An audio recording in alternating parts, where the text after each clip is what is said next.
that.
to order.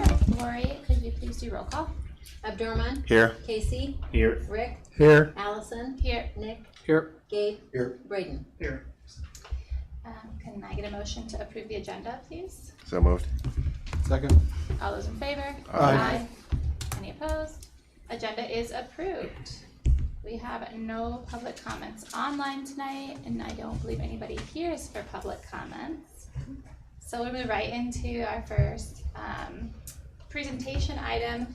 We have some new Shive Hattery team members. So go ahead if you guys want to come up to the podium. We have one virtual as well. Yes. So if you guys want to introduce yourselves and Absolutely. So I'm not necessarily new to this project, but my name is Kayla Hoffland. I will be the primary contact for Shive Hattery going into construction. I have been on this project since the beginning of schematic design, which started the beginning of last year, 2025. And I've been an integral team member since then on projects. I've been here a couple times presenting exteriors to some of you. Some faces are new, so welcome. I've been with Shive Hattery for almost 5 years now, and most of that time has been in the public bid realm, so civic and K-12 projects. And then I'll introduce the rest of my team. My name is Evan Hoffland. I've been with Shive Hattery for a little over 5 years now, mainly in the construction process, the public bid, K-12, and civic buildings. So I'll be joining Kayla and assisting throughout the construction process. And hopefully I'm a familiar face to a few of you as well. I'm Abby Foster. I'm a licensed architect. I've been with Shive Hattery for a little over 4.5 years now. I've been on our K-12 or public buildings team for the entire time, and since joining I've also been working on CCA projects from the get-go as well, starting with Eastridge, seeing that from design all the way through construction, as well as being involved in the Clipper Early Childhood Academy evaluation of that existing building. And then also being involved in design of the high school and middle school additions and renovations in this recent project. So yeah, that's me. So my name's Natalie Uppenall. Sorry I couldn't be there today.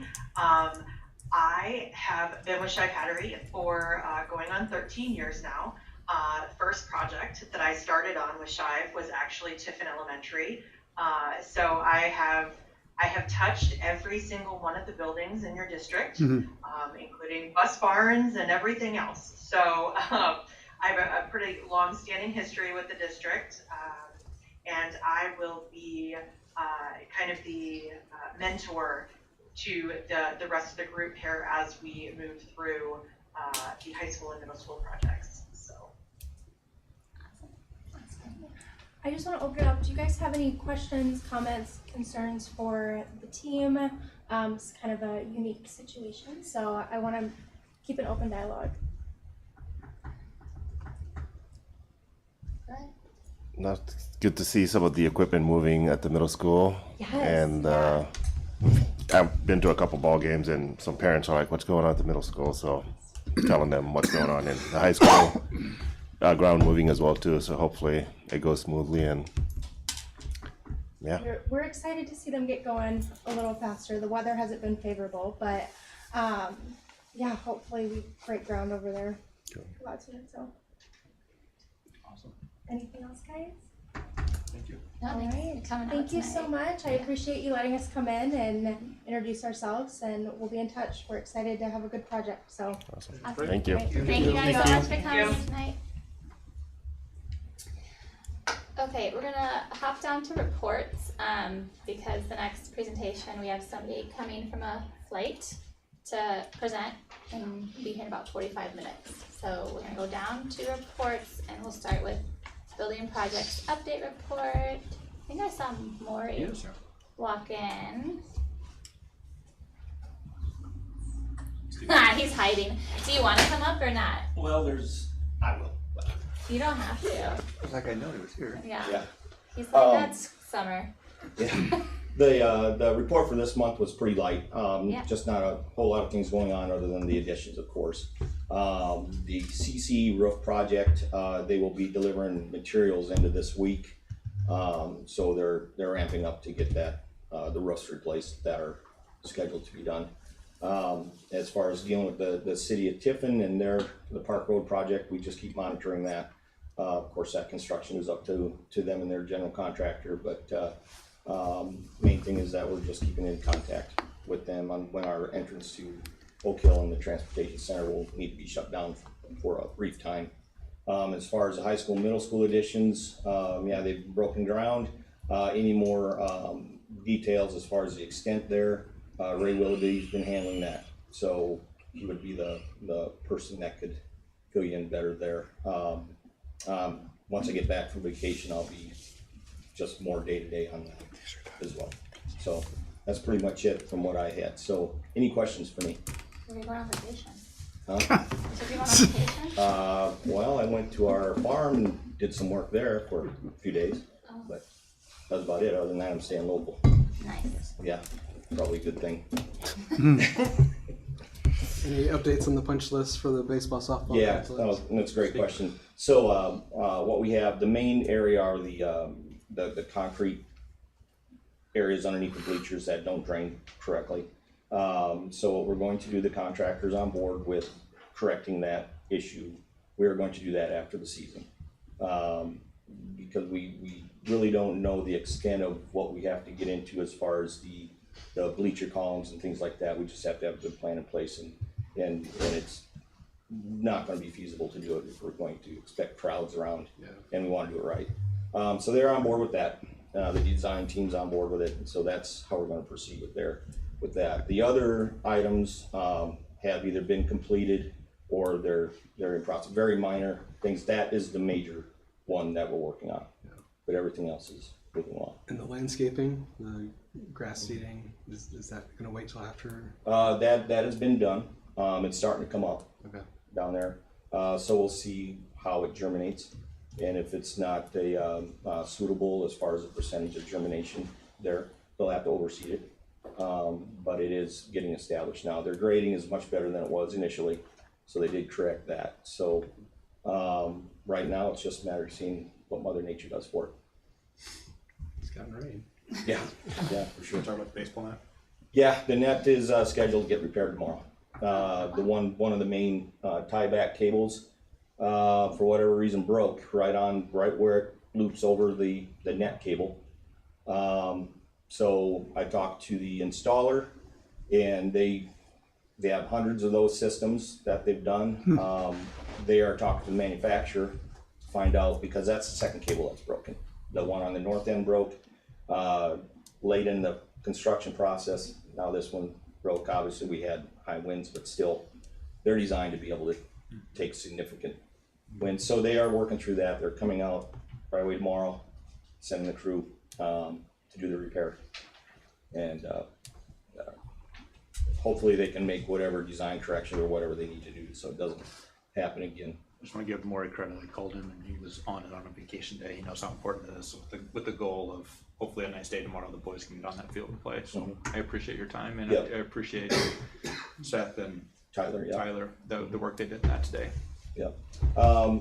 In the event when they're doing the repair, if they have any issues, we're prepping both fields just in case. So there'll be a place to have the game. Regardless, but the goal is to obviously have it on the field.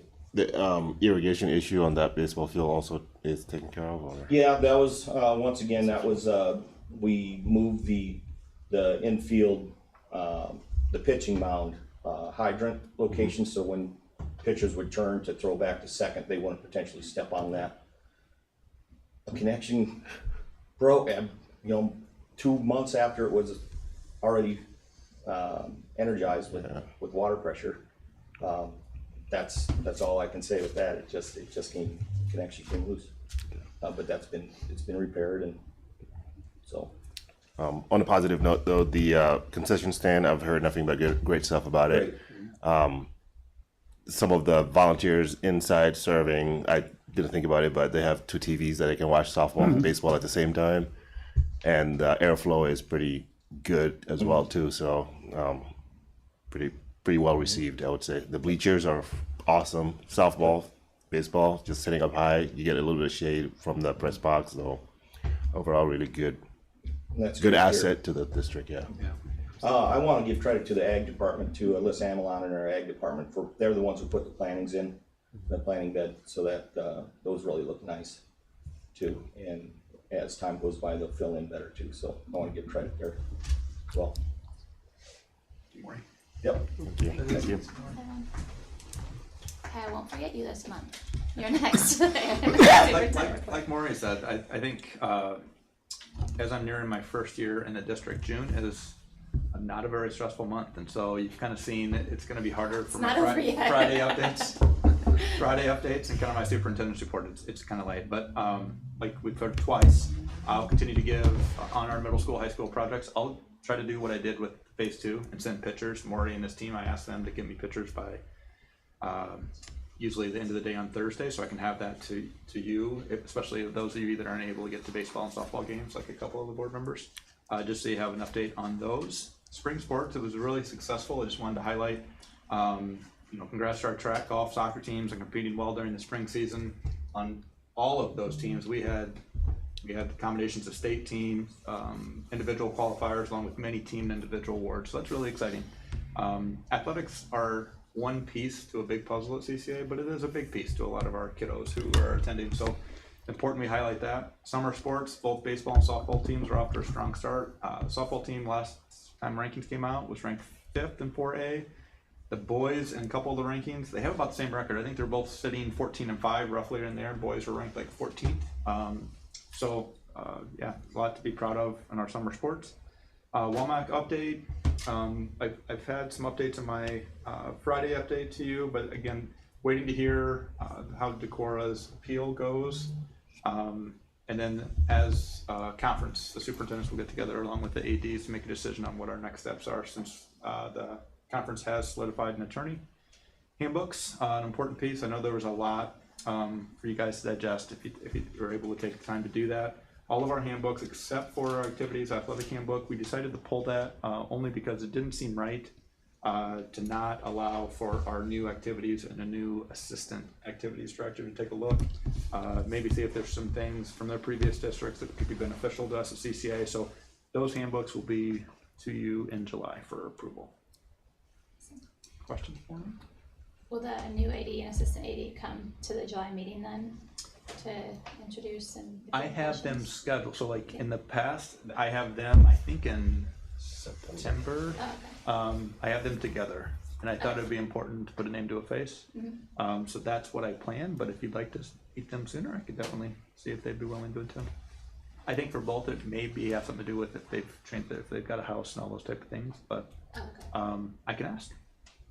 Because I don't know if it's required, but we can certainly invite them, say if they're around and want to come. Sounds good. We can meet them, and that way we'll get you any questions in advance, I think, on the handbook, but Yeah, sounds good. I can definitely do that. I'll invite them to the July. no pressure to them amidst all their transitions. Just want Worst them to case, feel welcome. worst case, they'll both be here in September Yeah. to just get their overview. Anyone else have questions for Mr. Davidson? Okay. Lori, you're up with the finance. Yeah, we have not yet received the final certification. We do expect that by the end of June. I don't know if there was any questions. Basically, it just states that the piece that, or our rate that we certified when we submitted our budget in April was 16.97. And with all the final legislative changes, it comes back to us at 16.91. And so it ended up being a $66,801 difference from the property tax replacement calculations. So it's just, we go through the preliminary and then the Department of Management processes again, and we'll receive the final certification. And as I stated, then we'll use those numbers to start creating line item budgets for next year. Next year being 27, 28? 26, 27. 26, 27. Okay. Thank you. Any questions for Lori?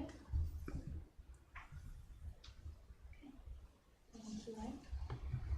Board report. This is for if anybody's attended any meetings, library meetings, other committee meetings. I think foundation, we're up to date from 2 weeks ago. Yeah.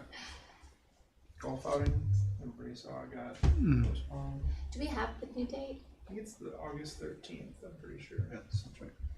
Whew, it's gonna be hot, I bet. Let's do it. Okay. Okay. I had Spring Meadow Library, but not a lot to report there. For our interest anyway. Lots of talk about the summer reading programs and stuff for Tiffin residents. Looks like they're trying to hire a position too. Yeah, they are, they're Part-time position. yeah, just to potentially have some more hours. Go to the Amana Library, Rick? I was at Amana Library, and that Rhonda Haywald is amazing. She's got something every week. Speakers coming in, authors coming in, first book signings. Something with the They got the rock lady in Amana coming over with geode rocks, and the little kiddos can pick it up, and she's going to crack them open for them. So there's a lot of community support, no charge for something like that. Did you have something too? I saw a posting from a couple staff members that they had some paint. They were painting in the library. Yeah, Miss Siva, the art teacher that comes to Amana, did a paint like a Bob Ross style. Yeah. Told you what to do. Yeah, but it was for free. Yeah. And I wanted to give a shout out, Miss Marlene, who is a teacher at Amana, is doing I think it's like an hour Spanish lesson once a week or twice a week that kids can just come to if they want to learn some Spanish. So yeah, it's been like a transformation of the programming, which has been really nice. We did have a safety issue I want to bring up. There was a community member, adult, made Rhonda nervous, came in to use the library. She got him on. He was just made her a little nervous. He left the building, but he didn't leave the ground, so Brad Fox was called. And I do want to say that the sheriff did come, deputy sheriff, and it was all taken care of. Brad did a good job. So the reason the library board wanted to bring that to your attention in case the neighborhood saw what's going on with the police. So the adult was not arrested or anything. It just it's just a little scary of uncertain type of person. So it's not a big deal, but the board wanted me to bring it to you guys' attention. Former student of Brad Fox's, so it's not a stranger. Yeah. But Anything else from board members? Okay, well, we'll start moving into action items then. Item A is to approve an iPad purchase. The recommendation is to approve the iPad purchase from Apple in the amount of $137,725. So moved. second, Questions or discussion here? Okay, all those in favor? Aye. Any opposed? Motion carries. Item B is approving 26-27 equipment breakdown program. Recommendation is that we approve the continued participation in the equipment breakdown program with the additional HVAC coverage in the amount of $624,177. Motion. Second. Questions here? All those in favor? Aye. Any opposed? Motion carries. Item C, approving a contract for construction services with Multivista. Recommendation is to approve the Multivista contract for construction services during the high school, middle school project.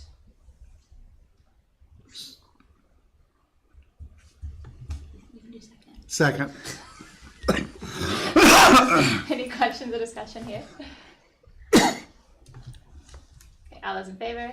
Aye. Any opposed? aye, Motion carries. Item D is approving the 2026 mowing agreement. The recommendation is to approve the 2026 mowing agreement east of the Virtual Learning Academy, formerly Clipper Early Childhood Academy, for 1 year. So moved. Second. And it says this in here, but we've had this agreement as a yearly for at least 1 year so far. Questions or discussion here? Okay, all those in favor? Aye. Aye. Any opposed? Motion carries. Item E is approving curriculum purchase from Grant Wood for the VAST Science Program. The recommendation is that we approve continuation of participation in the VAST program for the 2026-27 academic year through Grant Wood AEA. So moved. Second.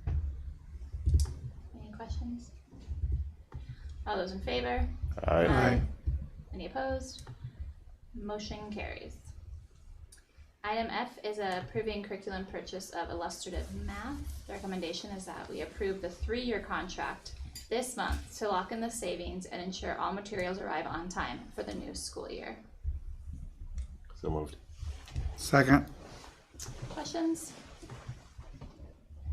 All those in favor? Aye. Any opposed?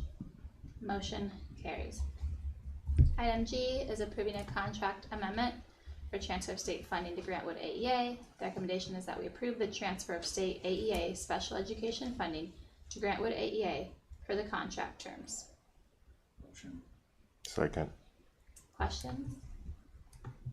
All those in favor? Aye. Any opposed? Motion carries. Item H is approving the 2026-27 service agreement for English learner consultant from Grant Wood AEA. Recommendation is that we approve the 2026-27 service agreement for English language learner consultant with Grant Wood AEA. Motion. Second. Any questions here? We do this every year. All those in favor? Aye. Any opposed? Motion carries. Item I is approving a 26-27 agreement for school improvement consultant. The recommendation is to approve the 2026-27 service agreement for school improvement consultant with Grant Wood AEA. So moved. Second. Any questions? Great. All those in favor? Aye. Any opposed? Motion carries. Item J is a 26-27 service agreement for challenging behavior and autism consultant. Recommendation is that we approve the 2026-27 service agreement for challenging behavior and autism consultant with Grant Wood AEA. Motion. Second. All those in favor? Aye. Aye. Aye. Questions and comments? Oh, I forgot about You're comments, fine. sorry. Any opposed? Motion carries.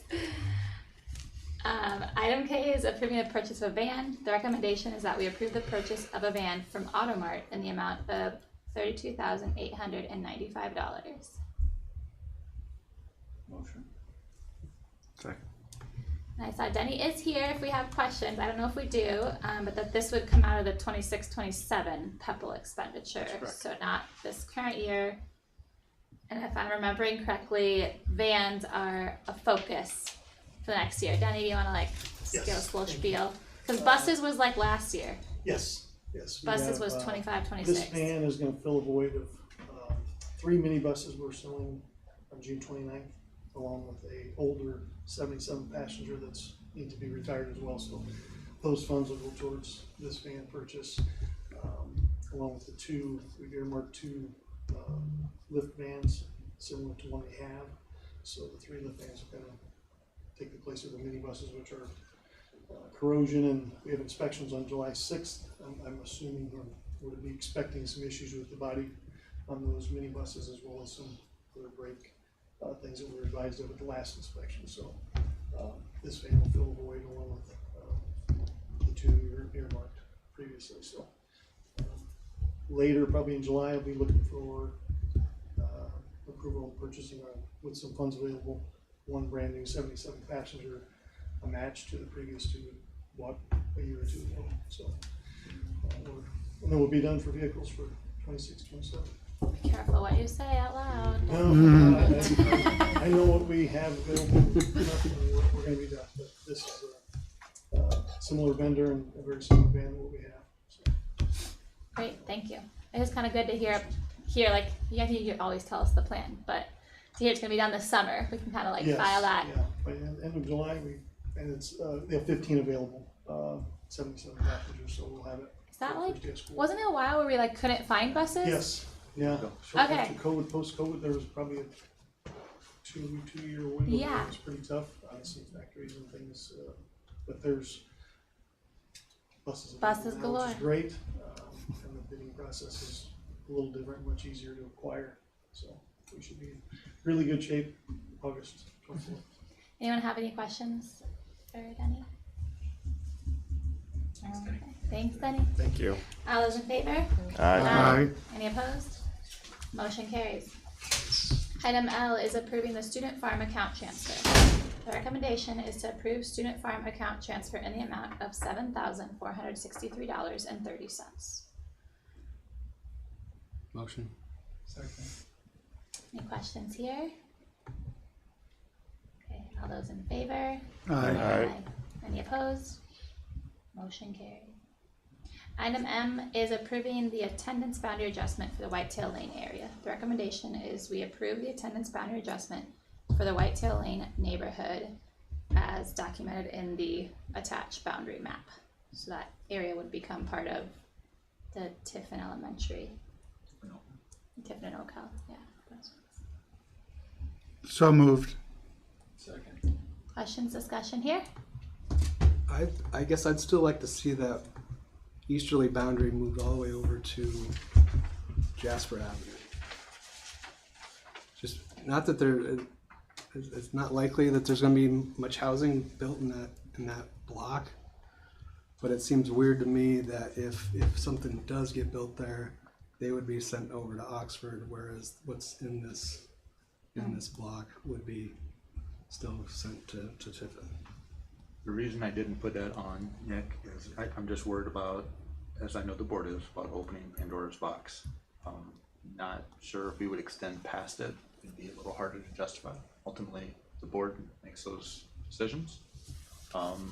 That's why my recommendation was just that neighborhood, but you bring up a good point. Like eventually, it's gonna continue to expand, and I think that could be, on the other side of that, that could be the question others have in other existing neighborhoods. I do think eventually we're gonna have to look at adjusting more than just this little small area with the growth happening. Others think we can have it, we can say now we want it, that's what we're gonna do, we're gonna approve that instead, or we can approve this and come back, look at numbers, see what's going on there, come back and adjust it. If it's not this, I would recommend that we update this Yeah. and then bring it back for In reapproval. July. So to me, this is formalizing what's already happening. Yep. But then it'll be good to get Tiffin's, what do you call it, Plans. plan for that little sliver if they're expecting development there anytime soon. Well, as right now, it'd be, those kids would go, anything outside of that little box we're adding would be CCA. Yeah. But there's nothing there right now, neighborhood wise. Well, they're moving ground behind the church, so that's Everywhere it's gonna yeah. be But there's no time frame. there's no bodies already there yet, so it's just empty land for now. So You said this a little last time, I think, but like, what is the thought on when we do need to come back and just look at globally, like, because they're coming further west. Tiffin's gonna fill, we have, we bring Tiffin kids to Oxford, we have space at like, when do we need to sit down as a group and like, really think through configurations and how things are working? So it's a great question. So the thought process is we're looking at RSP's projections, but we're not gonna make decisions off projections like it's been done in the past, but that's why I said in my Friday update last week that we're gonna have, you'll have attendance updates here throughout the summer. I think that I would like to continue that for years to come, just because I think it lets here's where we're sitting, and we can break it into class sizes. But from my seat, we're gonna really, when we have to make the adjustment, if RSP's numbers come out and they are factual based on their projections, we would look at it again, or at least I would start bringing it to you a year before we'd have to move that way, so we could have start having community conversations. But would be when we'd have to move 6th grade out of the middle school, if and when that would happen. That would trigger, we would have to look at adjusting some more than just one elementary, because we'd have to figure out where the best space for 6th grade would be. East Ridge seems like the logical next step, but the way that was configured, we'd run into some issues with space for choir and band room. So I've already got my ear bent on that. So really making sure we are thinking through all of the possibilities there, because no good deed's gonna go unpunished. As much as I've heard that people aren't super stoked about all the transitions that they have with their kiddos, if they have multiple across the district, I think everybody at the table understands once we make a change, there's gonna be an equal amount of people unhappy with the changes we make. So I just wanna make sure it is a priority for me to stay on top of. I'll continue to communicate. You know, based on RSP projections, I think you look at like the 28, 29, 29, 30 range is when, unless we get a big boom of students, that would be a time for us to look at those adjustments. Okay. So sorry, we don't mean to dig in this now, but because like coming west, where it would be CCE, that's getting all developed. But CCE seems to, they have space if those fill with families. CCE has space. Okay. Their class sizes are a little bit smaller. Okay. A little bit larger than Amana's, not quite as big as Tiffin, Oak Hill, and North Bend. Yeah. So it's like the middle. So the middle. Okay. That's good to know. I was thinking, because I know quite a few kids already are coming over, so I thought maybe they were like We'll have a better idea when that annex piece of land, how many families with kids are moving into that. Right. That's gonna directly impact. That's been the issue across all of the Tiffin, Northlip, or Tiffin If there's not area. a lot of young Okay. families moving in there, it's not gonna help our numbers at CCD. Or if they're like rotating university-like residents that have kids, but they are only here 3 years. Okay. Yeah, I guess, what are other thoughts on this? I guess I would be comfortable going with this one tonight, knowing that we keep an eye on things. And this was already being done. That's the only reason I'm bringing it to you. I would not have touched this if. But I feel like oh, go ahead, you go. I was just gonna say, it's inevitable we're gonna have to look at all of it anyway, and this is just Yeah. what we're doing now, so we're gonna be back talking about it regardless. So. Yeah, I think keeping that as like one of the first areas when we think about like when we have to reconfigure to like try to make it more pleasing to somebody who might be on the OCD tendency side. I would like that to be a straight line. That would be nice for me. But for families too, like that is something, if you were to move in there, that'd be odd. And I do worry that like if that gets developed, the same thing will happen to Realtor. We'll be like, well, this way and that way is. We're gonna have it in, as soon as Laura's gonna contact Johnson County. I can't remember the name of the person you worked with, but we'll have it updated so Johnson County will have accurate information. It's really important because that's where realtors are getting their information. Okay. But yes, regardless, it's gonna be weird if that addition gets built and we haven't made an adjustment. So that's what Nick is, I think, getting out there. So we kind of keep that in the back of our mind as that gets built out. Are you good with that for tonight? Just to get it done for at least now. Anybody else got concerns? The other question I had was maybe just like a housekeeping. So legal is okay with this. There's no there's nothing. What do you call it? Community comment. You have to open up.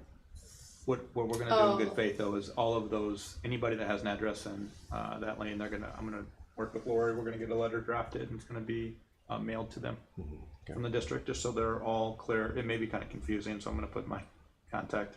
If they're already going, they're gonna wonder why they're getting this letter stating they can go. So I'm gonna try to really clearly articulate why they're getting the letter, but sometimes that adds more confusion. But I still think in good faith it's good to send that out. Yeah. Any other questions? Okay, so we'll move with that boundary that's up there tonight then. We had motions already, so all those in favor? Aye. Any opposed? Motion carries. Item N, we're approving the 26-27 substitute handbook. The recommendation is to approve the handbook with the revisions noted in it for the substitute information handbook.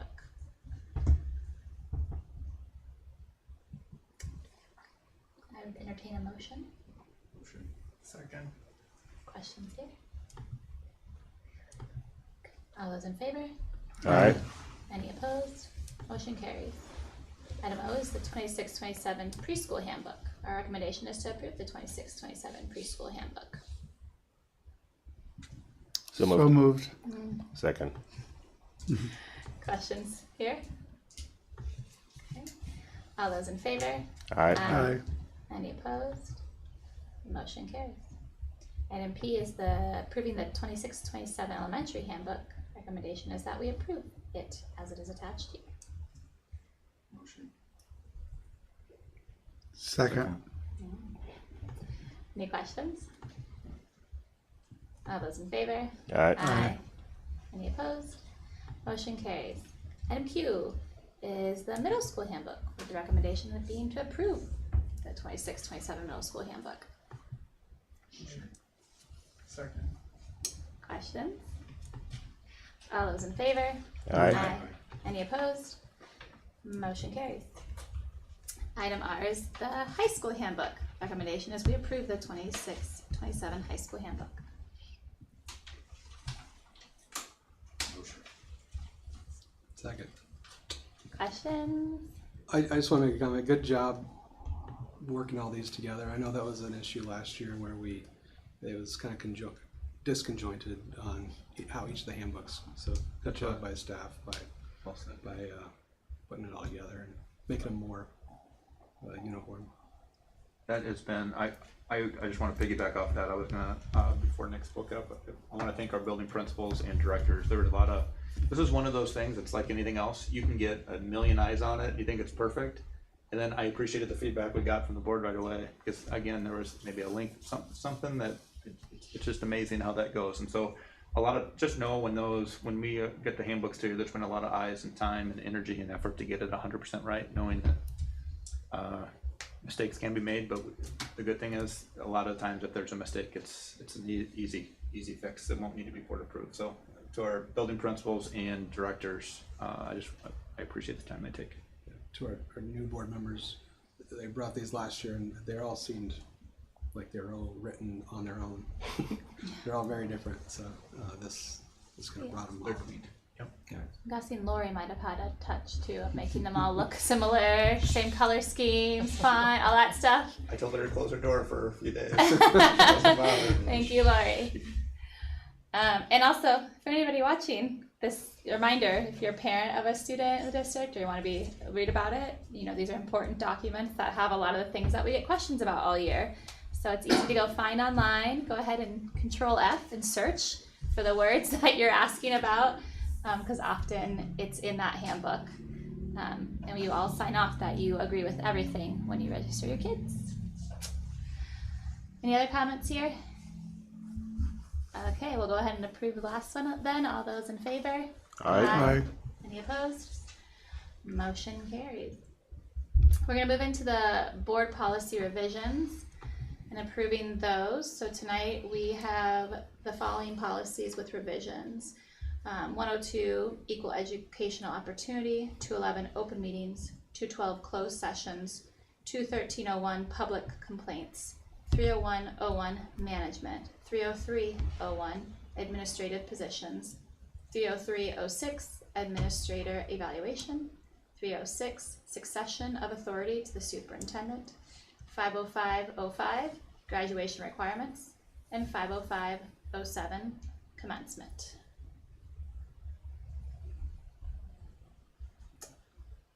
I'd entertain a motion. Motion. Second. I was gonna say this one too, thank you. The graduation requirements has been a policy several times in like the 2.5 years I've been here to figure that out. And I know we talked about this last year, but having the options really helps with that policy and clearing up a lot of headaches. So I thought that was very nice to have that, and the succession of authority being updated is very helpful. Hopefully we do not need to use it, but it's nice to have that updated so we know what's going on. Anybody else have questions here? There is a lot of policies, but just know we're thinking it's going to be about half. So it was either put them all in 1 month, which I think this is a lot. So just we'll get through July with all the legislative changes. There's been some we're bringing forward. We're waiting for some primers to come, but there will be equally the same number, if not a few more. Just prepare yourself for July. So but I'll do what we've done in the past and put them in my Yeah. Friday updates so you can have a chance to review for multiple weeks. Yeah, it's super helpful. And seeing like you guys always have the notes of like this is IASB update, so we know like, oh, that's the context. Nothing controversial happened that resulted in this. So. Allison, can you go back to the public Oh, thing again? this yes. Is that here? That's the next one. For the Next review. one? Okay, For the review. Yes, that's the next one that you have. thank you. I do like the graduation requirement policy with that table, the different diplomas that were offered and the requirement to fill those. So that was neat, put together. That's credit to the high school admin team. Anything else? Okay. All those in favor in approving these policy revisions? All right. Aye. Any opposed? Okay. Motion carries. There might be discrepancy in the commencement and the Okay. graduation requirements. Okay. The standard diploma says 56 plus credits, Mhm. and then when you go to the commencement one, It says 54. it says 54. Did the wrong one get?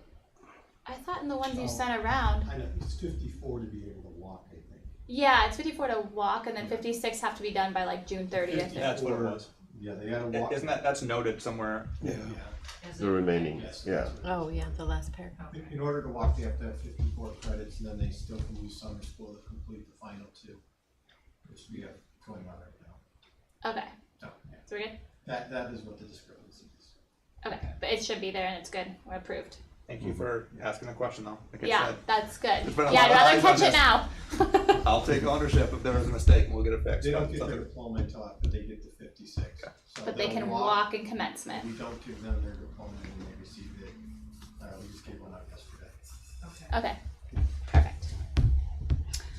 Okay, now we're going to board policy review. So we have just 4 here. Tonight we're reviewing 21201 exempt meeting, 213 public participation in board meetings, 30305 administrator duties, and 305 administrator code of ethics. So moved. Second. I know we have some discussion here. Public participation in board meetings is the one I believe Rick would like to discuss, because right now it's at 2 minutes. So, yeah, in-person public comments are limited to 2 minutes. There's a neighboring district where a lot of people have been talking, and I believe it's 3 minutes, kind of standard.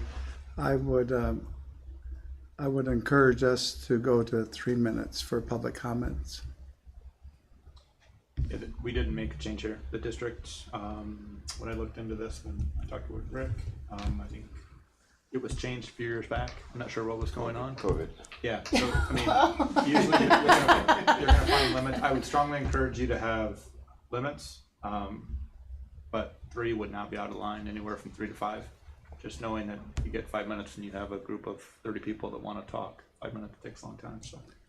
And I also noted, though, public comments not to exceed 1 total hour. That was nice. That refers to what you're referring to, some people won't be able to talk, 100%. I guess. Okay. But, Allison's board president has leeway in that. She can continue to allow, But as we would. Depending on the gravity of the situation, Okay, president can overrule this policy and let everybody talk. even the 3 minute Oh, or yeah. the hour. Yeah, we had a meeting way back in So did high I. school, So did I back in the day.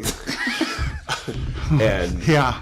the public showed up and talked, and the board allowed the public, Okay. everybody to. Thank you for clarifying yeah. that. So, but with that being said, I still would like to see the 3 minutes being on the policy. I think if Allison makes that much, we can approve it if Allison says 3 minutes. Is that correct, Lori, or do we have to bring it back? We can approve this review with noted the Amendment. revision. Yeah, and Revision. then not bring it back. I mean, I'm personally fine with in the minutes. 3 minutes. I think I actually usually think they have 3 minutes and time them, and they've probably gone over I 2 think- minutes. Yeah, I think that's what I had in my head for some reason. I don't know why, because a lot of places, do the, like yeah. at work or whatever, it's like you get 3 minutes to do this or whatever. I don't have a problem with 3 minutes if others don't. I don't have a problem. Okay. Yeah. With 3 minutes. Okay, so then what will be when we're voting on these policies, it's that with this one, with the revision, that'd be a 3 minutes for in-person public comment. Okay. And I'll note that in the 213. minutes, so yeah, we can just update it without bringing 213, it back. policy 213. Mhm. Any other questions or discussion on these 4 policies? I guess while we'll somewhat making a slight modification. So I know this is not a change of policy, but the petition to put a topic on the agenda. So it takes about 55 signatures to force a special election in case of a resignation, but it would take 500 signatures to get a topic on the agenda. I think that's disproportional, if that makes sense. Yes, sorry, which one are you? Just right below the public On that? comment, yeah. It's still in 213. Got it. Got it.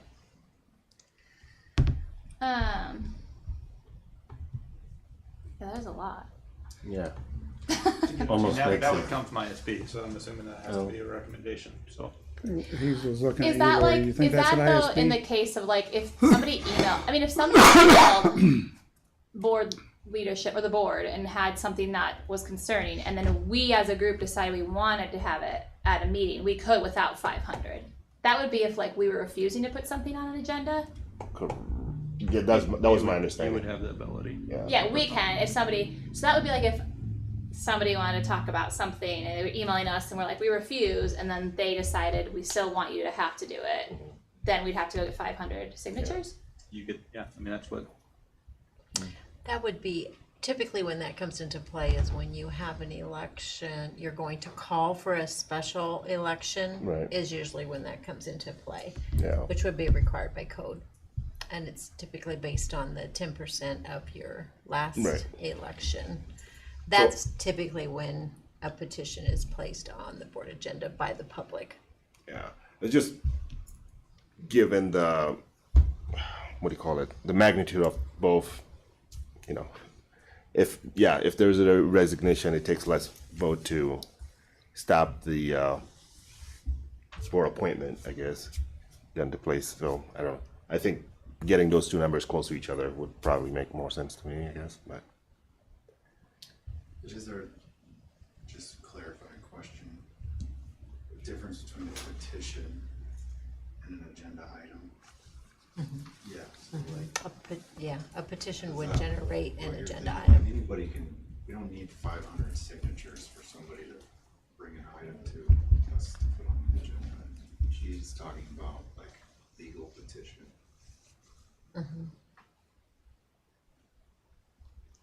that's. I mean, someone can just call, your next door neighbor could Right. call and talk to the superintendent and the board president and ask for an item to be put on the agenda, and if it's been reviewed and looked at or whatever, it can go. It doesn't take 500 people to do that. Right. Does that make sense? Yeah, but to kind of touch on what Allison said, if not that we will refuse to put an item on the agenda, if somebody brings up a concern that's valid, it wouldn't take, I mean, just a leadership meeting to put that on the agenda. But if it's something controversial and the board is like, we've talked about this ad nauseum, there's nothing to do, but they still want like an official action on it, that's where this would kick in, right? I don't think so. A petition and what you said is different. A petition is a legal, to have a special election is a lot of money. Yeah. how So- about this, Dermot? I can get some clarification. Okay. If you want me to dive into, ISB will pick up. on Okay. that. I can get some clarification on exactly what that means and be able to follow Sounds up good. with board leadership, and then I'll let Allison have Dermot funnel it out. Yeah. Yeah, we can approve it and then recall it if we need to. Okay. And maybe it's the other one you're like, because on this one, the other thing you're talking about is like to block an appointment, right? Not to block it, but to force a special Oh, election. force a so, special yeah, election. yep. That's a In separate essence, yeah. policy, though, right? It is. It's not in here. Right. So but you're saying like you're wondering why those two aren't the same? Like why Right. aren't they both 10% or 500? And it's so that's what easier. you It can seems like find it's out. easier to stop an appointment and force a special election than it is to petition for a topic to be placed on the agenda. Okay, so But- we're just gonna get clarity from Yep. ISB what these Okay. two things are for and why they're not aligned, or if they should be, and at some point we missed updating one somewhere. Sounds good. Anything else? Okay, all those in favor of approving these? Aye. Aye. Any opposed? Motion carries. Okay, we're gonna have the consent items to approve. Recommendation is to approve the consent items as listed here. Motion. Second.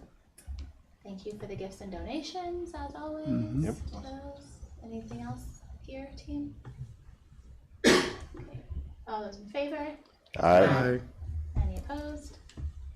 Motion carries. Do you want us to go ahead and move into Yeah, discussion she's items? just, I seen her walking up, so. Oh, okay, this let's- will be, if we wanna get to the org chart, if we want to look at that and then get her. Yeah, we'll look at the org chart quick so she has a minute to catch her breath. We'll go into the discussion item of the org chart and then we'll hand it over to our other presenters. So you've attached the updated org chart. Do you have any specific Yeah, things you I want to didn't talk know if, there were a lot of questions on this last year, if, it's an important piece of the puzzle. When I first started, I think when I was at board leadership, I was asked to really look at this. It didn't change much. I think my style of leadership was just a little bit different than my predecessor. So this, I didn't want to maneuver much from this because it really shows a clear pattern of who's in charge and who's supporting who. It's not about top down or chain of command. This is more about just being really clear on who they can go to for sports. And I think this clearly articulates. Notice there was a couple updates, of course, with one of our directors' position going away and changing a title because of specific duties one of our directors has taken on. But outside of that, it is the exact same. The only caveat there is that little curve line. Because Mr. Moody will be working directly with that administrative assistant, just like Christine and Mandy does. It looks good. I like it a lot. I actually like having a curved line. Like it's like getting more of the complexity of the cell. Before it just felt like it was like laid out like hunky-dory and I'm like, that's not exactly how things work. So I like seeing that integration there. Okay. Yeah, any other questions? Yeah, comments? Good observation. Mr. Parker's official title is Foundation Director of Development, right? Or is it just Director of Director of Development? Development. Okay. On some of the handbooks, it's listed as Foundation Director of Development, and some are just Director of Development. So I didn't know His if official title is Director of Development. Okay. So in this particular case, it makes sense, but I mean, he is the foundation director, Yep. so it's a plain words. Okay. Okay, well, we'll go ahead and we're gonna hand over to our Facilities Master Plan Committee representatives. Welcome, thank you for coming tonight. I know we're like, you guys are like just ships passing in the night, right? Like one just landed, one's getting ready to take off.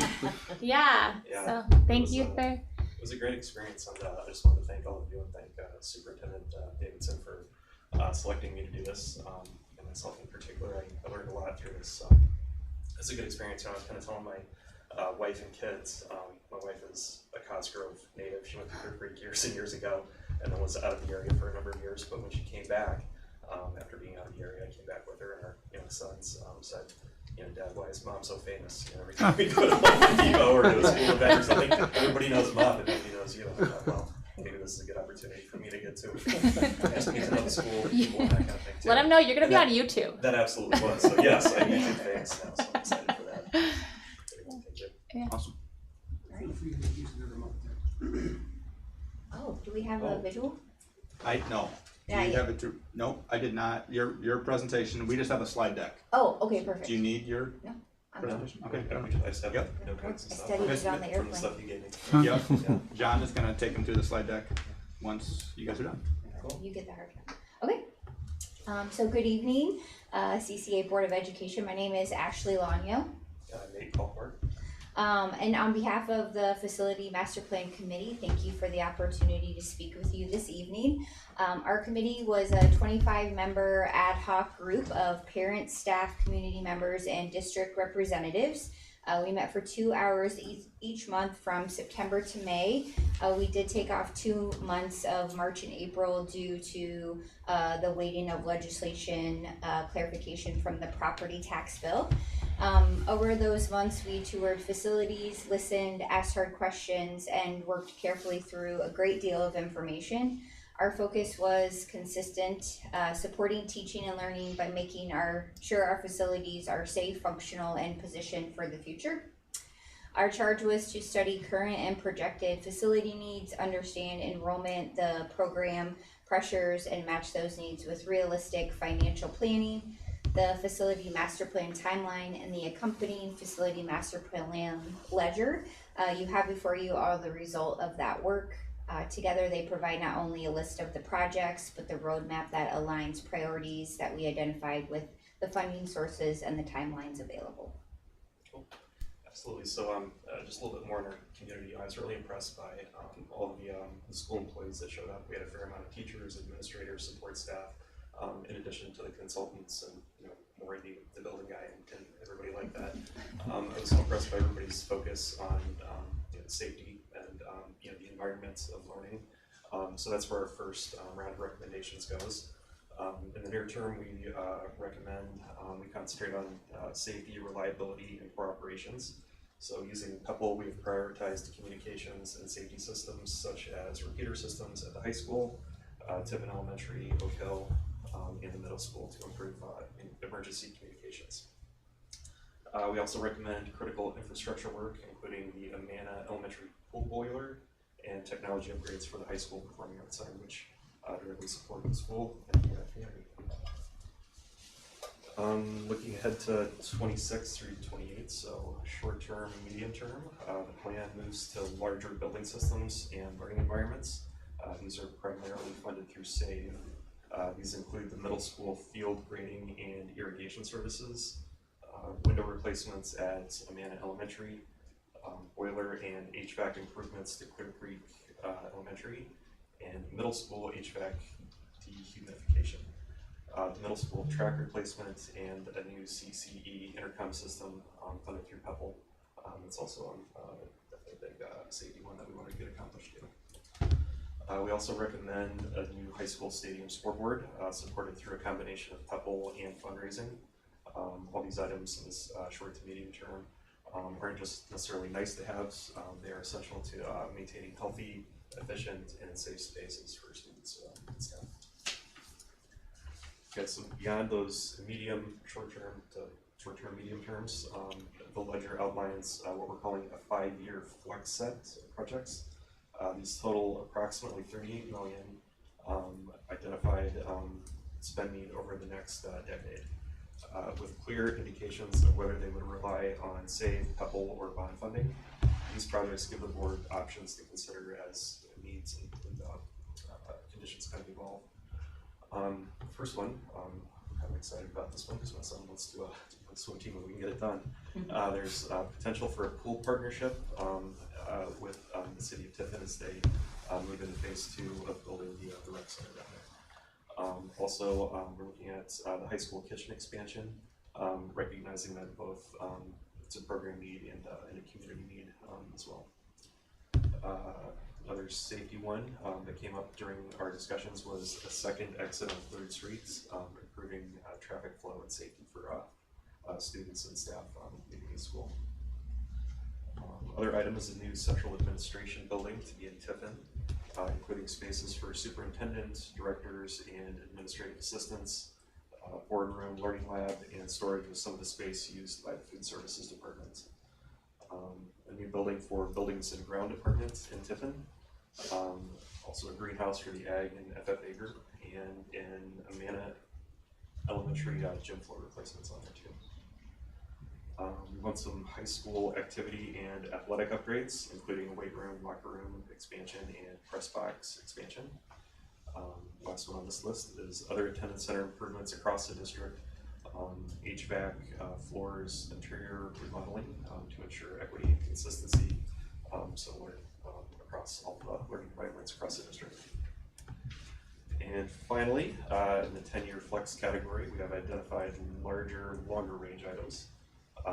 High school stadium turf and track replacements, and an indoor program enhancement facility. Cost and exact timing for these are still to be determined, but we felt it was important to name them now so that way they can be incorporated into long-term financial and educational planning. As a committee, we're very aware that not every project can be done at once, and we also understand the importance of responsible stewardship of PEPAL, SAVE, and bond capacities.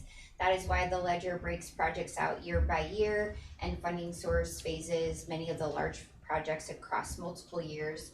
Our intent is to give you flexibility and transparency, a clear picture of what is needed, when it is needed, and how it might be funded. In closing, our committee takes seriously the trust of students, families, staff, and taxpayers they have placed with us in this process. We believe the facility master plan and supporting ledger provide a thoughtful, student-centered, and financially grounded roadmap. It preserves and protects the facilities we have, addresses urgent needs in a timely way, and positions Clear Creek Amana to grow and thrive in the years ahead. On behalf of the Facility Master Plan Committee, we formally present these recommendations to you this evening, and we stand ready to answer your questions and support you as you determine the next steps for our district. What questions do you have? We may want to jump into the ledger in the presentation first. Yep, Okay, so perfect. that might naturally bring up questions. I would echo, I mean, this was a really good group. I had a lot of fun doing this. This really is especially complex for two reasons. One, projections just about every district that I know of have been off since COVID. Enrollment projections were a little more stable, so that makes it difficult. And two, depending on what property tax bill was passed, we knew if anything was passed, we'd have impact on schools, but it could be a little, a medium, or a lot. And the first bill that was proposed was basically a lot. You would have lost 33% of every one of your facility funding mechanisms, and it would have lowered your ability to bond. So we took a pause for 2 months because if we didn't know the parameters of the funds we had, it would be pretty hard to project the projects that the group would want the district to undertake. So much like we're keeping you from a really nice late spring, early summer night, this group also, we kept it some really good fall nights and spring nights too. So we appreciate the time that they've given us. But we always hope that when you get staff and administrators and parents and just community members, that it's more like a team project than something that's just driven from the district side. So I thought tonight we would just walk you through the slides. What you really have, if you could advance the slides, these are really just a kind of a summary of talking points to date. So if you would go to the first timeline slide. So what you really have with this and the ledger, you have pretty much the same information that's visualized in two different ways. This will take you through time. Depending on the number of projects, this is summer, fall. Some of them might be just a single year, and we'll go through that. So I want you to take a look at this. So we have a series of slides that outline the projects, the cost, and then the total cost for this set of projects. And then if you go to the second to last page and open up the ledger, you may already have it open. I don't know for sure.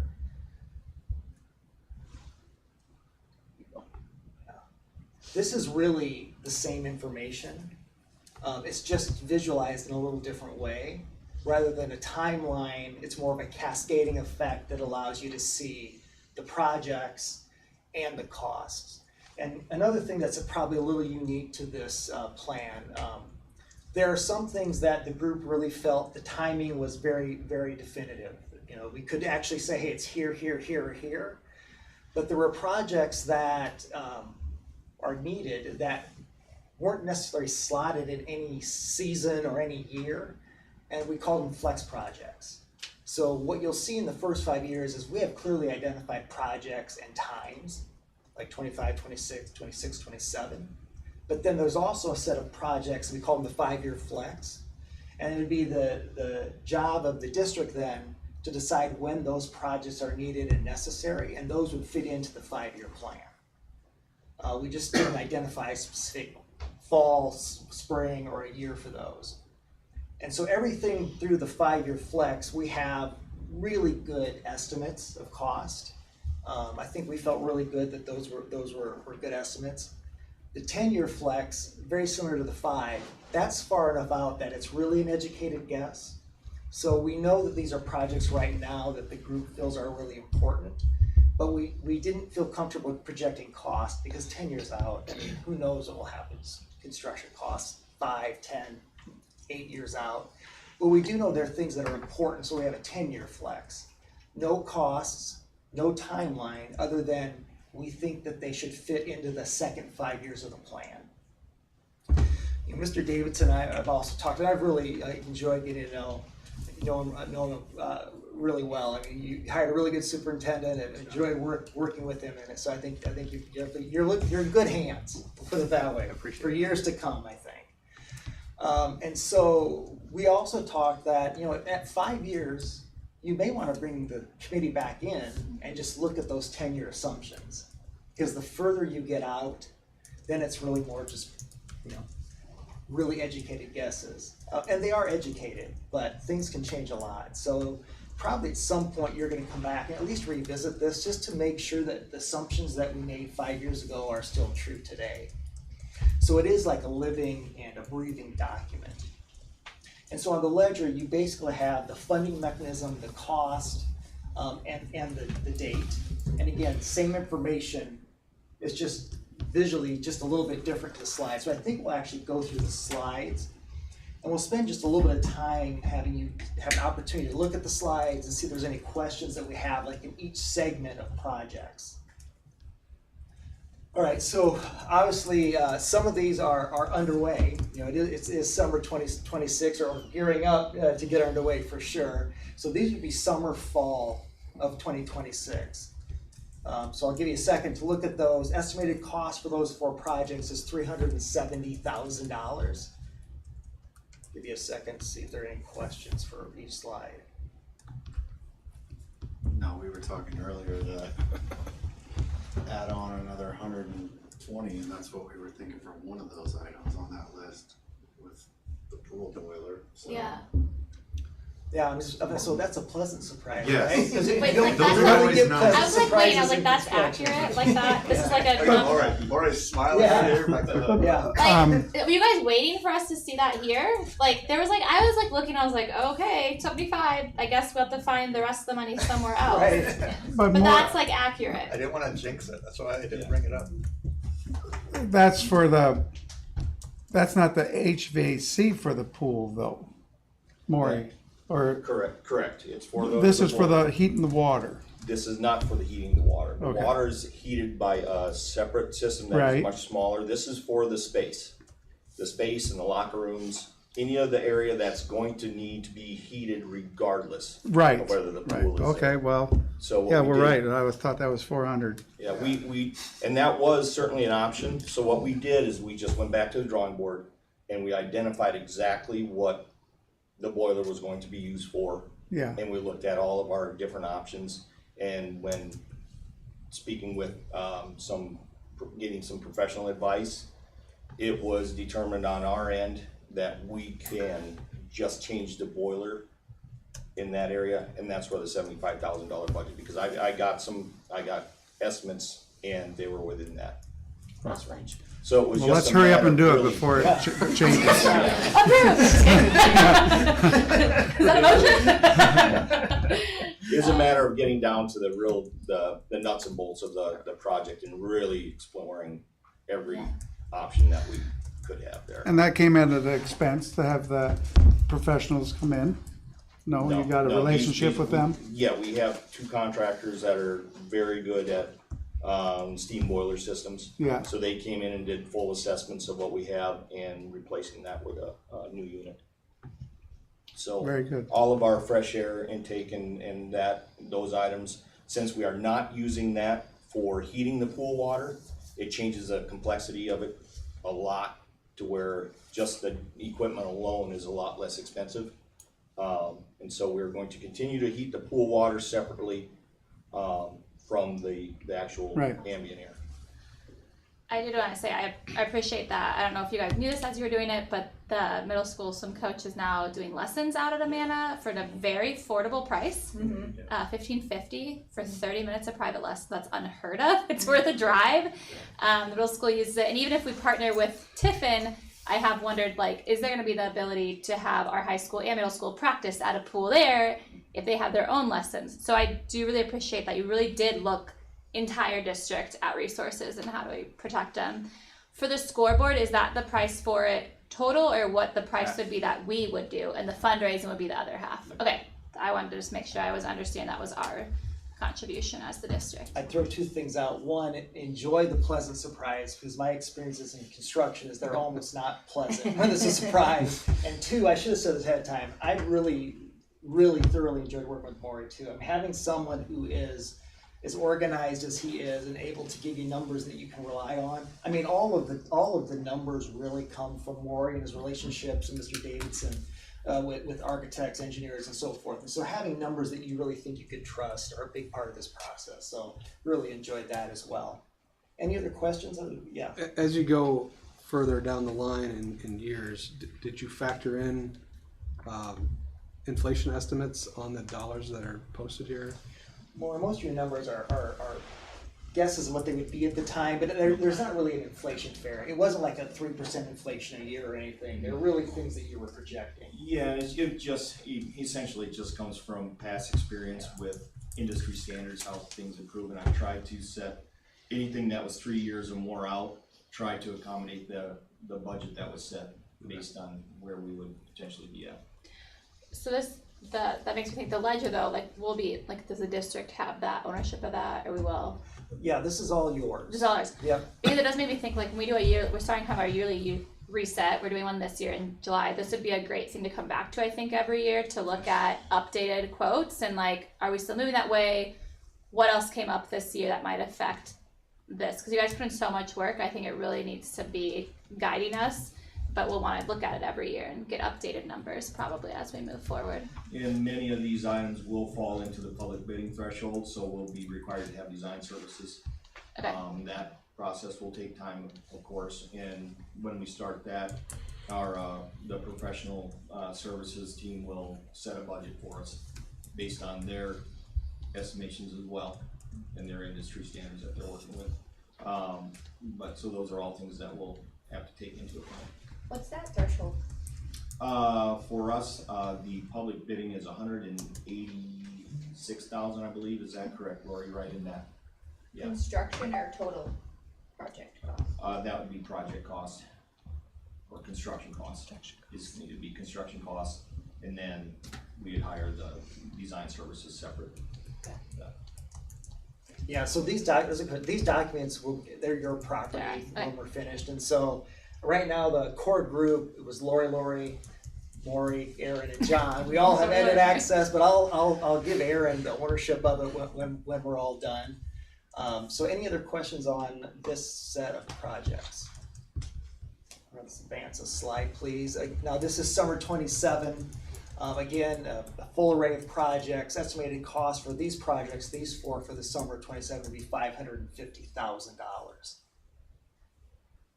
You know, and they mentioned, you know, kind of the first sets, a lot of them are safety. And so you see the repeaters multiple times, and that's really just, it allows cell phones and more so fire and police equipment to be able to penetrate the thick walls of schools, and so you have access to all corners. It's more so for protective services. Let's go a slide, please. So then we go to the summer of 28. This is another array of 5 projects this summer, a cost of $1.73 million, all the way from a repeater to some HVAC work and just to various things. We have some activity work as well in this summer's projects.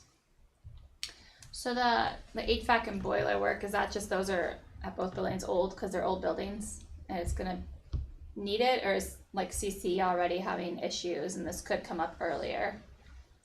I'm just mentally preparing for the next 2 years. Yeah, for the HVAC work at CCE, it is because the boiler is aging, so we're just trying to be proactive there. And they also have the fresh air requirements in the classrooms. Even though they're being met now, it's not the most efficient way to meet them. So the goal is to get everything on a centralized system. Fresh air requirements? Oh yeah. I should know this. Yeah.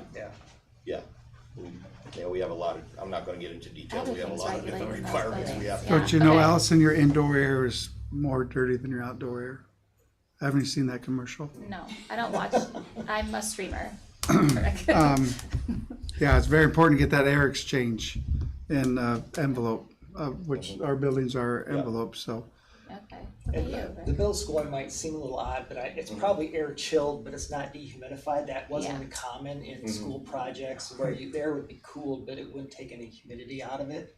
Yeah. So that combines the two, which that's what you have in your home is both cooled and dehumidified cool air. A question that might come up that some of you might be thinking is why are we stretching that out and why didn't we do it with our current addition and renovations? Big thing was budget wise. We didn't know where we were going to sit with the addition for budget. So we can function this way, but it's not ideal. We do have humidity issues in the late spring, early fall. And then of course through the summer we have to navigate things. And this would remedy that. In certain wings of the building, not all of the building, but certain wings. Next slide, please. So this is summer 29, summer 2030. We're starting to get into bigger projects at this point. You can see there's only 3 for that span. High school kitchen expansion, pool partnership with the city, and the pool partnership actually stretches out over a 5-year period of time, but it begins with this slide and the second exit on 3rd, and that's about $4.9 million estimate for the projects on this slide. Kitchen expansion. Sorry, go ahead.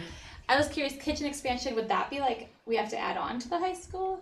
They definitely need space for storage, cooler, freezer, and just prep space. I mean, they're serving a lot of kids out of space that's probably not specified for that number of students. I mean, they're growing, and that will get bigger.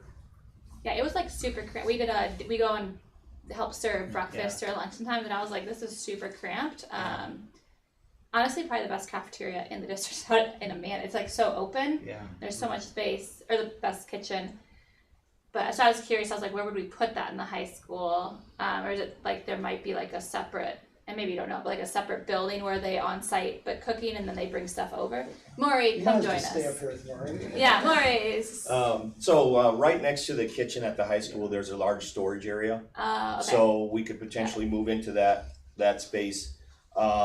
Ruling out expanding onto the building, I haven't done that yet. I think that'll be something that obviously our design team would have to determine. But for interior space, we do have some room for expansion there. Whether it can accommodate everything that's going to be required to feed the amount of students that Missy has to prep for remains to be seen. Okay. And then the pool partnership, that's about the amount that students come to us for, right? I don't know that we've had really any official, that's more of an estimation, but it's probably gonna be more than that. Yeah. Doug just needs to know when we wanna start having conversations, because again, it has summer 28, like if that's when conversations, if it's 29, 30, they just need to know because they have projects like the fire department, trying to, so they're gonna have to prioritize. As soon as I have the blessing from the board, I'll start having more conversations with Doug. Maury, so our high school, the seating for food in the kitchen, maximum is 1,200 students, isn't it? Is that how it was designed? I don't feel that it can seat that many at once. So do we do the kitchen expansion knowing that we can't feed them many kids? I mean, the kitchen, it sounds like more storage almost. Well, the kitchen would be additional equipment and additional serving space, everything that they need to do to bring in if we have, when the building's at capacity. That's 12, isn't it? 1,200 right now is what the capacity would be, which it will, there's projections for that to be expanded to as we get to that point. I didn't know that in the next 20 years. That was just been the last 8 years. And that's why we couldn't expand before, because it's so expensive. It's all about your kitchen and how many kiddos you can feed. And I didn't know that was a possibility to make that bigger. So yeah, and that's been conversations here over the last 2 years regarding the kitchen expansion and just the way kids need to be served and the sheer amount of the volume that they need to move through Right. the kitchen. Tom, did you have something to add? Yeah, right now we are probably one, maybe at most two. We're only running 3 lunch shifts. We're gonna try that next year, but Say that again? we're only running 3 lunch shifts right now. Okay. But based on the number of kids that we have to feed, and we're gonna use a little bit of the PAC atrium this year. We ordered some new cafeteria tables, but at a very minimum, it could be 2 years, maybe 3 at the most, where we're gonna have to add a 4th lunch shift, which would change our master schedule. And that's about the time when you look at RSP numbers where we'd be looking at the secondary, both the middle school and high school. That would trigger the 6th grade potentially moving out of the middle school. And us looking at, do we need to do an addition onto the high school? That's where I'm To the coming from west, too. which could be at the same time we would do the kitchen expansion. But again, that's based on students we're anticipating coming to us. So you guys didn't have magic to predict the future No, for us. no, we Very did have nice. some flex projects, and that probably would actually catch much of the things you're talking about. We'll get there eventually. Yeah, when we have a little bit, we're gonna have a slide that just has the 5-year Yeah. flex, and we'll have a 10-year flex slide as well. Yeah, because one of the flex projects, I think you highlighted it too, was if the administration building was to move to Tiffin, it would have an element of storage, which food was mentioned for that, because that's a lot of what takes up the space right now. And Missy said it could be like off-site, but nearby. Could be like a central office, and it could be like storage for could be buildings and ground, but also for food service, kind of a central storage area. You know, so you can kind of combine some of these projects. You want to be as efficient as you can, and if you can do 2 projects that, you know, do one project that does 2 things, I mean, everyone wins that way. You spend less money. Could that be the West Campus? Is that what you guys still call it? West Campus is where our alt ed programming is. Right, so that would not be the central That would not office. Okay, The space for that would be where the farmhouse is, that area. thank you. Probably isn't that kind of across the road, isn't it? Yeah. Yep. Okay, thank you. Okay, next slide, please. All right, so here's the 5-year flex, and the 10-year flex, I think, will also point to some really large possibilities as well. So here you start to see large numbers. So we're talking about food service, central office, buildings and grounds. You know, that might be the time also where there is an addition that needs to be, you know, at another place. So it's a large placeholder, $10 million.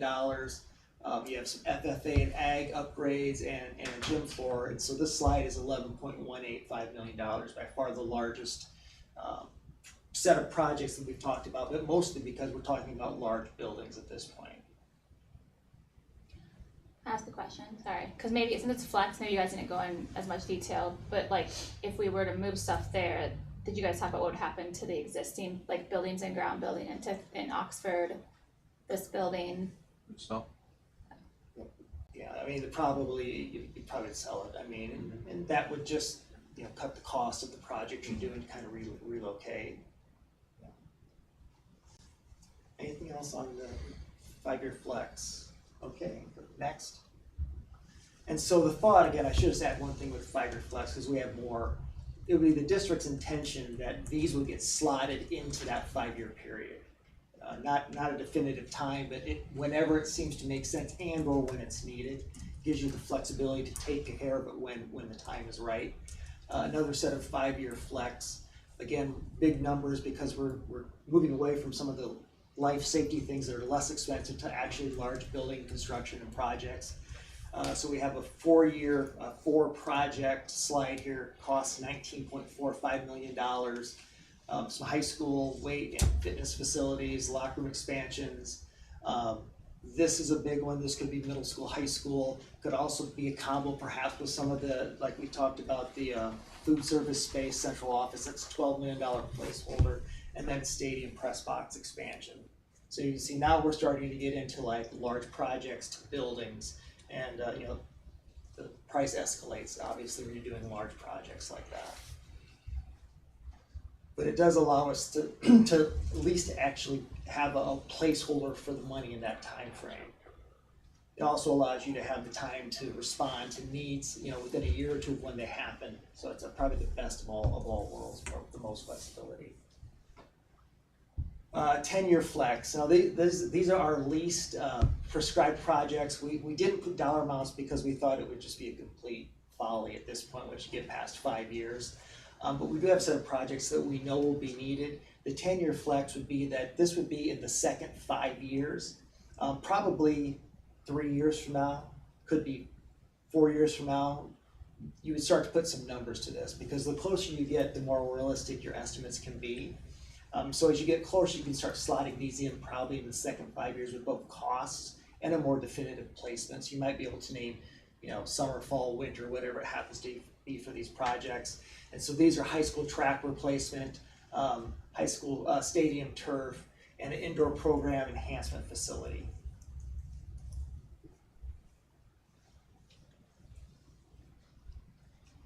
All right, next slide, please. And then this is the ledger again. If you just bring it up, it basically lays all that out in just a little different format. You know, you kind of see it all visually here, kind of a waterfall or a cascading effect. We have all of the costs through the 5-year flex, the 10-year flex down below with no cost, but there's a place to put them.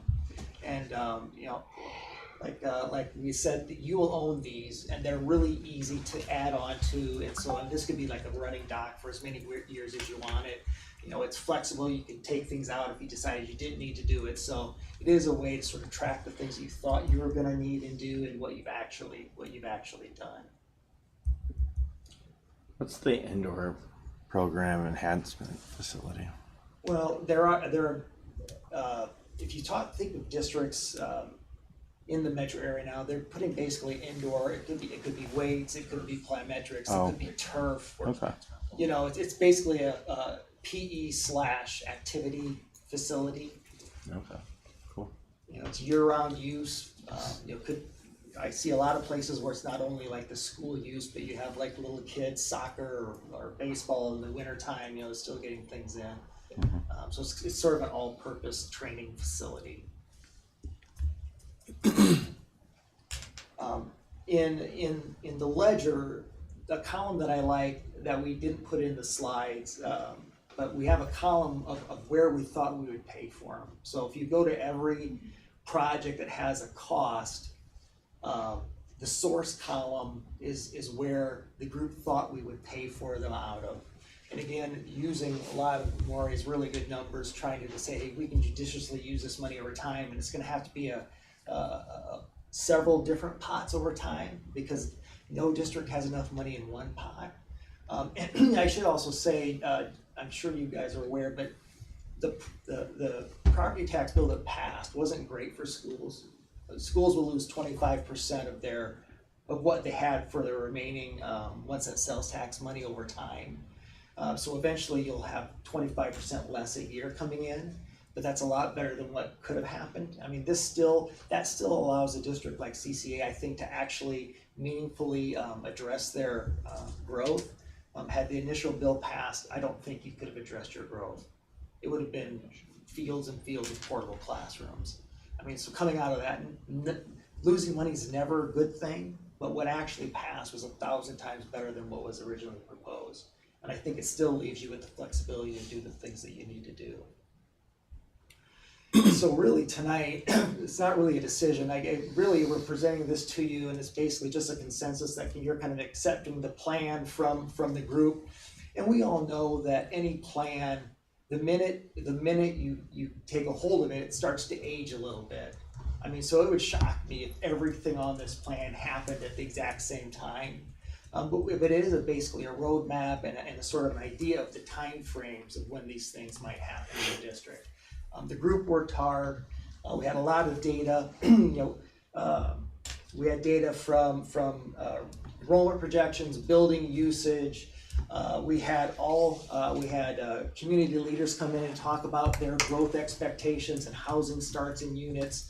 We looked at PEPL, SAVE, your bonding capacity. I mean, so we pulled just about every piece of info that I think you would need as a district to make a decision and work with the facility group, kind of understand what they all are, and then to fit it together like a puzzle, basically.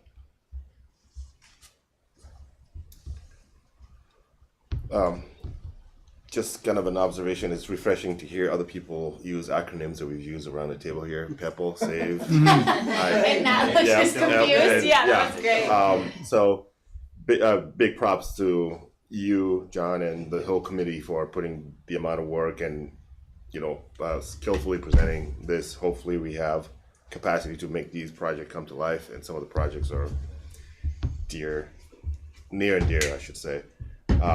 Your work is not done as committee members. You will be out advocating for us out.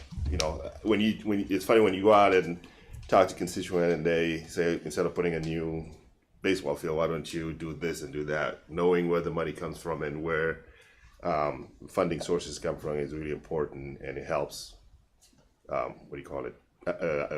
It helps talk about the way we're spending and making our district grow. So thank you again for all your work and bringing this pretty nice project in front of us. Aaron and I have talked a lot. College Community was a very simple district, high growth district. And there are a lot of problems in high growth districts, but they're a lot better than the alternative. So you can basically say our problems are good problems, not enough classrooms, or you have to build on. It's a lot better than the alternative. There are a lot of districts that are losing enrollment and shrinking. So it's a blessing and a curse, more of a blessing than anything else. It just means you have to do a lot of construction over time. Thank you, Nate, Ashley. Thank you very much for your time. Thank you. Yeah, Again, you're welcome. I'll Very good. piggyback off of Thank you. what he said. It's nice to actually have this document, on the years that I've been on the board. To your point, people in the community say things like, well, we need this, or why are we building that instead of this? So this is awesome to be able to have, obviously we're not going to be able to go, like you said, right down the list and do everything, but it's like we have something to point to, and you guys who are invested in this as well, for when those community members have those questions or things like that. So again, appreciate all your work, because I'm sure it was not easy, but hopefully it was helpful and beneficial. So thank you. I would add one thing. If someone asks you, why isn't the carpet at this building there? There are all kinds of things that Warren takes care of out of annual money that they set aside. So because carpet at one of your elementaries isn't on this list, doesn't mean it's not happening. A lot of those types of things happen with yearly maintenance, upkeep, and Warren does a really good job of keeping track of that. These are just the biggest projects and things we thought needed to be on it that aren't really taken out of the normal wear and tear, the normal work that Maureen and staff does, throughout the year and over the summer. So that's just something to note if people are asking, so they look at it and say, well, where's all this other stuff? Well, we do that in a different way. About the thing I was gonna add, because you remind me too, the committee did this, you guys volunteered, so thank you. But also it wasn't like you were appointed. So anybody in the district had the opportunity for this input, and I think that's really important for us all to remember as we guide decision making, that if we hear all of a sudden about a decision we make that is from here, but we hear from a faction, remind them we had opportunities, and encourage them the next time that there's a call for a committee. I can say this board is very dedicated to getting community input. We do surveys, we do committees, and that's because we really use it to guide, knowing that we all bring our own biases from our various communities and experiences, and so we really rely. And so thank you for doing it. It's a thankless job. We know. She won't give them your email address. No. She's not going to go that far, right? No, I will not share. If there are complaints, they come to me. Right. I will just have the ability to remind them that there was a committee that was a volunteer basis. It was open to anybody. And the people who did volunteer their time did this very methodically with expert guidance. And so we really appreciate all of your guys' work. I'll give a little scenario. One thing that came out of this, repeaters would have been on the list no matter what, but by working with this facility committee, those were actually moved up. So it's not just like a rubber stamp. I mean, we had really good discussions about things are more important. So things changed places and slots, and that's just an example of something that will be taken care of more quickly than it would have had the committee not been put together.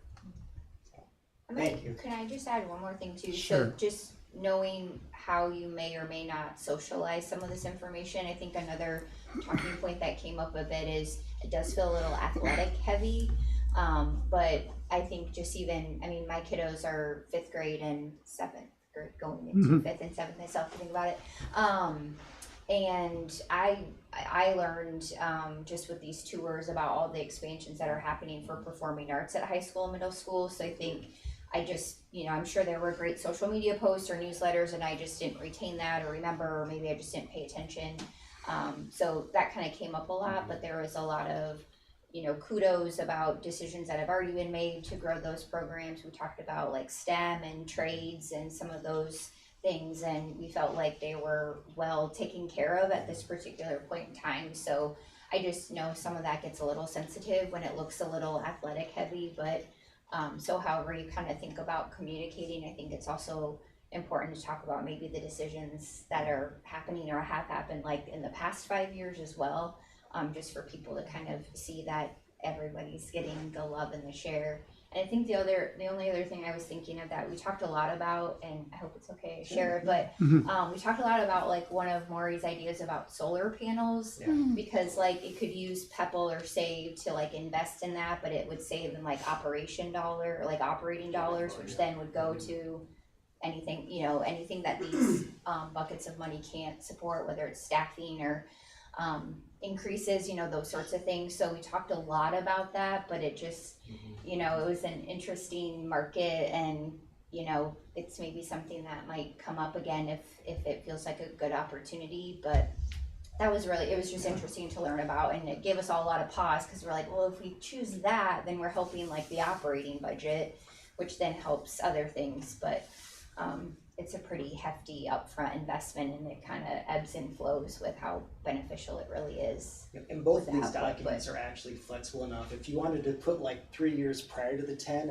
if you did some upgrades to like your fine arts and things, I mean, it's just copy and pasting a slide. So I mean, they're really customizable if you wanted to add some more information to them, just to show, hey, we did a lot of things up to get to this point as well. Well done. Thank you again. Very amazing. Thank you. Thanks so much. Please email your committee. Everyone, thank you from us. Okay, excellent. We'll pop down to the end then for follow-up topics and discussion section. Do we have anything we need to follow up on tonight? Let's move forward. No? Cool. So next meeting topics. Our next meeting is in 2 weeks. Yeah, 3 weeks. 3 weeks. It's July 15th. And I know you won't be there, Brayden. Correct? Okay, so it's gonna open quick. Agenda planning for the next. Oh, we start the new fiscal year. Yes, we do. Okay. So we just have a couple of things on there, but that's gonna be our time to do some going through our board goals, strategic plan update, and our board no, we're not doing self-assessment that day, are we? We moved it, we pushed it, yep, we're gonna push that to September. So that's really just kind of our time to spend some time looking back at goals. I don't think we've done a deep dive into goals and strategic plan and all that since we've had some new board members. Also, it's time to update, see how things align as we move forward. Is that also, we can talk about board leadership too, about if you would present your goals for the year? It would be appropriate. I will have them done. So we'll have some time, that'll go into closed session then for that, but because that will kick off the next year of evaluations for all individuals. Into August will be the first formal evaluation. Already?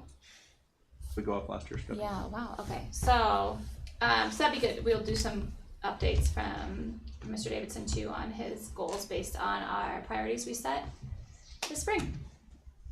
Anything else people want to make sure we talk about? In July, we'll have the athletic handbook. Other items? Okay. And so that it will be, that's a B, we'll have it, so you can always review it at your leisure, Brayden, but we won't have the board assessment then, so that'll be it. Okay, well, if there's nothing else. I move for adjournment. Second. All those in favor? Aye. Meeting is adjourned.